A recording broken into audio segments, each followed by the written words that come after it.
Diane. Hi. What are we gonna grow? All kinds of greens, a lot of carrots, lots of beets, a lot of Asian greens, a lot of arugula, a lot of baby lettuces. So they'll be protected, and we're going to be growing in the ground. So no plastic. We got 1, 2, 3, 4 will be done today. So that's a big job. How do you do it? So How old are you? I don't want to know. Too far. 74. 74. No, going Oh strong. my God. If we stop, we gotta keep moving. We dig, and we have a big hole. You should see. We have to make a big hole to be able to put the pipes. That's a pipe it's called a French drain. And then when it rains a lot, it goes down and goes to the drain, covered up, and it goes to the end, and it goes out the door over there. Marina's gonna get us some compost. And then we're gonna lay out the field where we're growing. There will be beds of 30 inches wide. And then we cover them all with compost. And then we're gonna mix it all up. And then I'll be ready. And then we'll put some tarps on the beds that we're not using. That way no weeds are coming up. And then we'll be planting every week. Succession planting, more carrot.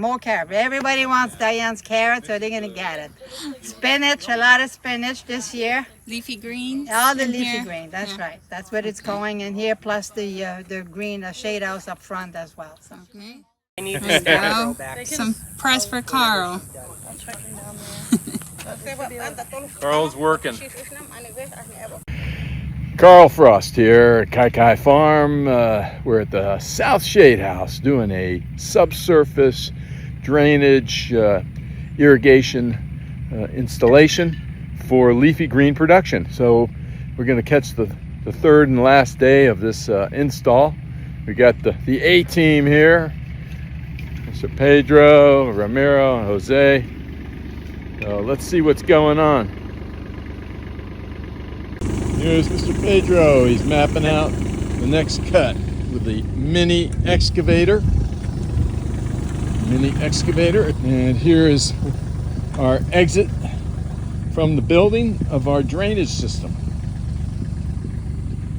A lot of soil moved around. It's kind of satisfying being in the farming business when you're moving a lot of soil. So the object of this job is to move water, and that means you got to have the correct slope, and we use a laser for that, which is pretty standard operating procedure these days. Nice piece of kit to have on a farm when you're dealing with water management. Jose's doing the final adjustment. You know, the days of ditch digging are over, right? The machine does the digging and the crew really does the adjusting. So here we have a string in there. That's our grade, and we basically adjust the floor of the ditch to the grade string. We're just about finished with this and last one, and this is bay, I guess you could say bay 1 of 6, and each bay has 2 of these drain tiles. There's the finished product yesterday. It's already covered up. Now we're basically taking the string off, taking the grade string off, getting ready to lay the hose. We call this corrugated pipe, perforated pipe with a sock, drain tile. It goes by a bunch of names. It's 4-inch in diameter. Got a nice, it's got a sock on the outside, keep the sand out. And there's a bunch of holes drilled into the pipe, so that it can absorb the water in the soil profile. Remember, I was fastening the cap on the end. Jose, he's hauling it down to the other line, and the T to be installed. And so this is just laying in there. It's a nice, perfect straight line at a very minimal slope. Okay, we got Jose here. He's the drag man. Ramiro's feeding. laying in the ditch. Now we have the equipment operator, Mr.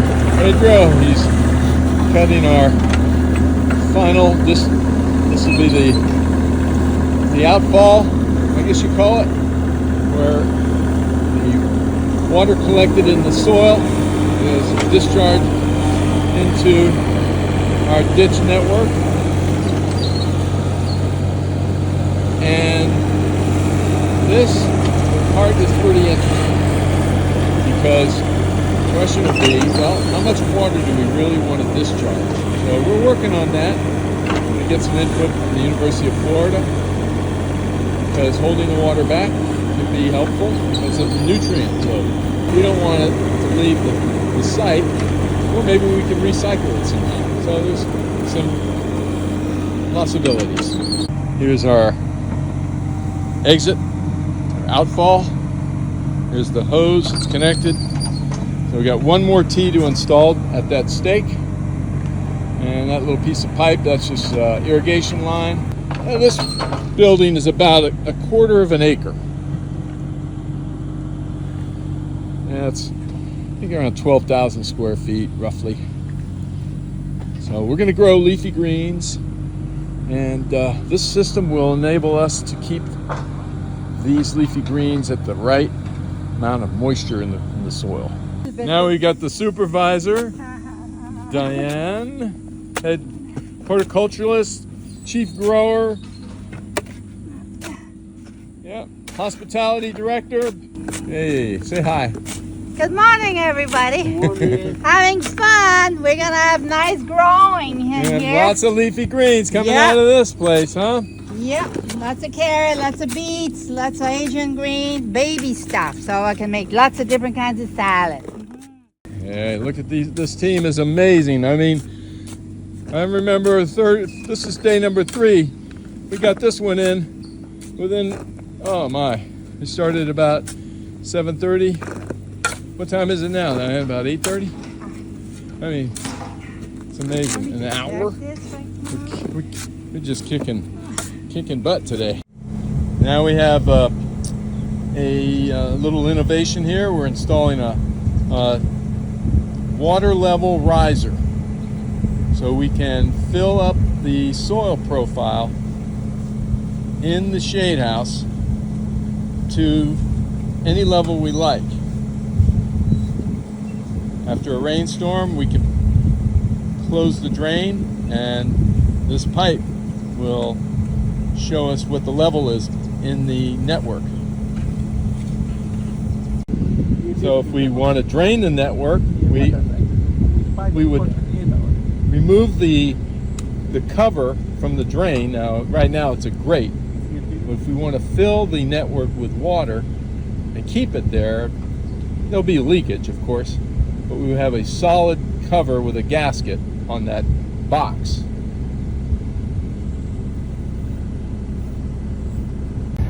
Roots are attracted to subsurface water. They sense it.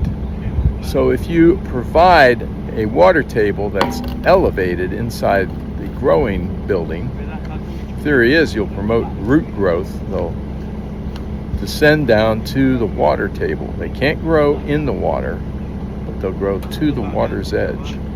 So if we provide an elevated water table for our vegetable growers, that should encourage root development. So this is the soil surface inside the building. Right. So our network, as you can see, is about 2 feet of elevation, right, from the soil surface down to the bottom. A little more than 2 feet, about 2.5 feet.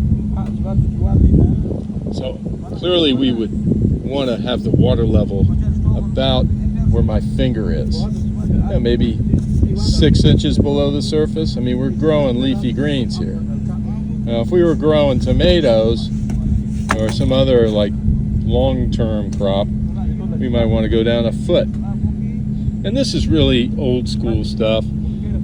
A seepage irrigation technology that dates back decades in Florida. is that's what this is based on. Now, it would not work if our soil profile was porous, but it's not. It's actually there's a clay layer down there somewhere that does really slow down the percolation of the water, and you know, it hits that clay layer and sits there, and perches on top, and that enables us to basically fill up the soil profile. We'll see how it works. This is an experiment, of course.